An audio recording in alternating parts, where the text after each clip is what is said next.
ಸ್ನೇಹಿತರೆ ನಮಸ್ಕಾರ. ಈ 7 ದಾಖಲೆಗಳು ನಿಮ್ಮ ಹತ್ರ ಇದ್ರೆ ಆ ಜಮೀನು ನಿಮ್ದೇ ಆಗಿರುತ್ತೆ. ಕೋರ್ಟು ರಾತ್ರೋರಾತ್ರಿ ಹೊಸದಾದ ಆದೇಶವನ್ನು ಹೊರಡಿಸಲಾಗಿದೆ.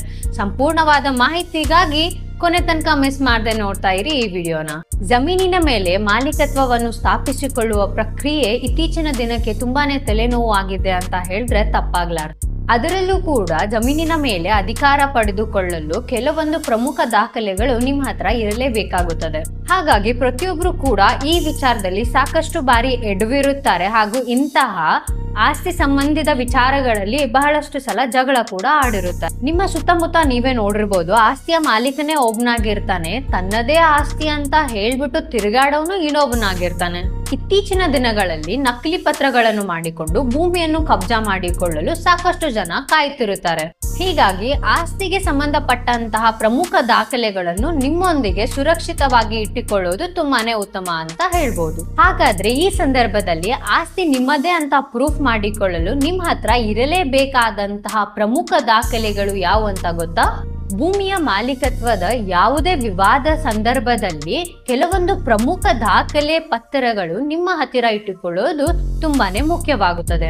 ಇದರಿಂದ ಇಂತಹ ವಿವಾದಗಳಲ್ಲಿ ನೀವೇ ಗೆಲ್ಲುವ ಸಾಧ್ಯತೆ ಇದ್ದು ಭೂಮಿಯ ಮಾಲೀಕತ್ವ ಕೂಡ ನೀವೇ ಹೊಂದುತ್ತೀರಿ. ಒಂದು ವೇಳೆ ಭೂಮಿಯ ಸರ್ವೆ ನಕ್ಷೆ ನಿಮ್ಮ ಹತ್ರ ಇದ್ರೆ ಆ ಭೂಮಿಯ ಮಾಲೀಕರು ನೀವೇ ಅಂತ ಹೇಳ್ಬಹುದು. ಇನ್ನು ಪ್ರಾಪರ್ಟಿ ಡಾಕ್ಯುಮೆಂಟ್ ನೋಡಿದ್ರೆ ನಿಮ್ಮ ಹತ್ರ ಎಷ್ಟು ಆಸ್ತಿ ಇದೆ ಅಂತ ಹೇಳ್ಬಹುದು. ಈ ಮೇಲೆ ಹೇಳಿರೋ ಹಾಗೆ 7 ಪ್ರಮುಖ ದಾಖಲೆಗಳು ಯಾವ್ಯಾವು ಅಂತ ಅಂದ್ರೆ property tax receipt, encumbrance certificate, NOC certificate, mutation registration, extract OCP pencil certificate, general power of attorney possession letter ಕೂಡ ನೀವು ಹೊಂದಿರಬೇಕು.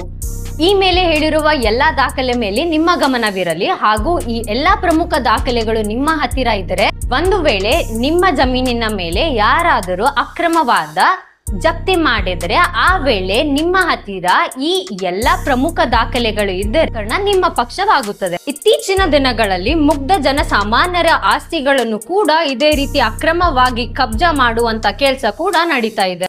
ಈ ಮೇಲಿನ ಎಲ್ಲಾ ದಾಖಲೆಗಳನ್ನು ನೀವು ಇಟ್ಟುಕೊಂಡು ಅವರ ಮೇಲೆ ಕೋರ್ಟ್ ನಲ್ಲಿ ಕೇಸ್ ಮಾಡಿದರೆ ಖಂಡಿತ ಗೆಲುವು ನಿಮ್ಮದೇ ಆಗುತ್ತೆ. ಸ್ನೇಹಿತರೆ, ನಿಮ್ಮ ಸುತ್ತಮುತ್ತ ಯಾರಾದರೂ ನಿಮ್ಮ ಆಸ್ತಿಯನ್ನು ಕಬ್ಜಾ ಮಾಡಿಕೊಳ್ಳಲು ಬಂದರೆ ನಾವು ಹೇಳಿರುವ ಎಲ್ಲಾ ಪ್ರಮುಖ ದಾಖಲೆಗಳನ್ನು ತೆಗೆದುಕೊಂಡು ಬನ್ನಿ ಅಂತ ಹೇಳಿ. ಅವಾಗ ಅವರು ತಂದಿರುವ ನಕಲಿ ಪತ್ರಗಳ ಜೆರಾಕ್ಸ್ ಅನ್ನು ಮಾಡಿಕೊಂಡು ಪೊಲೀಸ್ ಸ್ಟೇಷನ್ ನಲ್ಲಿ ಹೋಗಿ ಕೇಸ್ ದಾಖಲಿಸಬೇಕು. ಈ ರೀತಿ ಮಾಡೋದ್ರಿಂದ ನಿಮ್ಮ ಜಾಗ ನಿಮ್ಮ ಹತ್ತಿರನೇ ಉಳಿದುಕೊಳ್ಳುತ್ತದೆ. ಹಾಗಿದ್ರೆ ಸ್ನೇಹಿತರೆ, ಈ ಮಾಹಿತಿ ಬಗ್ಗೆ ನೀವೇನ್ ಹೇಳ್ತೀರಾ? ನಿಮ್ಮ ಅನಿಸಿಕೆ ಏನಂತ ಕಮೆಂಟ್ ಮಾಡಿ ತಿಳಿಸಿ. ಹಾಗೆ ನಿಮ್ಮ ಸುತ್ತಮುತ್ತ ಯಾರಾದ್ರೂ ಈ ತರ ಆಸ್ತಿಗೋಸ್ಕರ ಜಗಳ ಮಾಡ್ತಾ ಇದ್ರೆ ಅವರೊಂದಿಗೆ ಈ ವಿಡಿಯೋನ ಶೇರ್ ಮಾಡಿ.